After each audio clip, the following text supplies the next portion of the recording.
కర్మ hits back. జూబ్లీస్ ఫలితాలు వెలువడగానే Kalvakuntla Kavitha సంచలనమైన tweet. బీఆర్ఎస్ను ఉద్దేశించే అని ప్రచారం.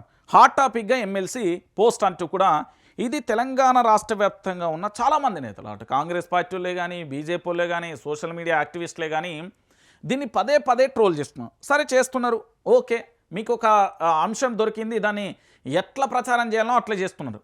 మరి ఇదే ఎమ్మెల్సీ కవిత జనం బాట బట్టి జిల్లాల పర్యటన చేస్తున్నది కదా, దాన్ని ఎందుకు చూపెడతలేరు?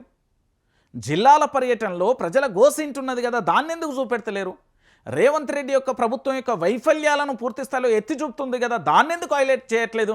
దాంతోపాటు ఎక్కడెక్కడో ఆదివాసీలకు సంబంధించి ఆదిలాబాద్ జిల్లాలో మన భాష కాకుండా వాళ్ళకు ఒక ప్రత్యేకమైన భాష తెలుగు కూడా అంటే స్పష్టంగా రాక వాళ్ళ భాషలో మాట్లాడుతుంటే దాన్ని ట్రాన్స్లేషన్ చేసిన అలాంటి జీవితాలని వాళ్ళ గురించి ఎందుకు వెలుగులోకి తీసుకొస్తలేరు? ఆఖరికి రైతులు అల్లాడిపోతున్న దృశ్యాలను చూపెట్టింది. బస్సు యాక్సిడెంట్లలో చనిపోయిన మొన్న ఏది ప్రమాదం జరిగినప్పుడు వాళ్ళ కుటుంబాలను పరామర్శించింది.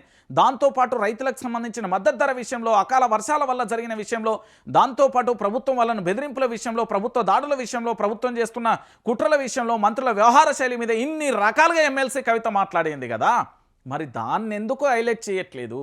అంటే రాజకీయ లబ్ధి కోసం ఇష్టానుసారంగా సోషల్ మీడియాలో లేకపోతే ఇతరత్ర వాళ్ళ పార్టీలకు అనుకూలంగా మారుతుంది అనుకోవచ్చా? జనం బాట బట్టి ప్రజల పక్షం పైన నిలబడి యాత్ర అయితే చేస్తుంది కదా జనం బాట విషయంలో.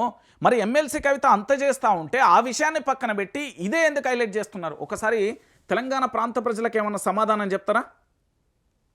ఇప్పుడు మొన్న వరంగల్ పోయింది, ఆదిలాబాద్ పోయింది, నిజామాబాద్ పోయింది, నల్గొండ పోయింది, ఇప్పుడు మెదక్లో పోతున్నది. ఇన్ని జిల్లాల పర్యటన చేస్తుంది, అనేక సమస్యలను తెర మీదకి తీసుకొస్తుంది, అనేక చోట్ల ప్రజలతో మాట్లాడుతుంది. ఆ విషయాన్ని పక్కన పెట్టి ఇదే ఎందుకు హైలైట్ చేస్తున్నారు? తెలంగాణ ఉద్యమంలో కవిత ఉన్నది, జాగృతి వ్యవస్థాపక అధ్యక్షురాలు, ప్రభుత్వం ఉన్నప్పుడు ఉన్నది, ఇప్పుడు జాగృతితోని ప్రజాక్షేత్రంలో జనబాటతోనే వెళ్తున్నది. అనేక సమస్యలను తెర మీదకి తీసుకొస్తున్న ఎమ్మెల్సీ కవితను ఆ సమస్యలను పక్కన పెట్టి దీన్నే హైలైట్ చేస్తున్నారు కదా. మరి ప్రజాక్షేత్రంలో ప్రజా సమస్యలను చూపెట్టినప్పుడు దాన్ని కూడా చూపెట్టాల్సిన బాధ్యత లేదా వీళ్ళకు?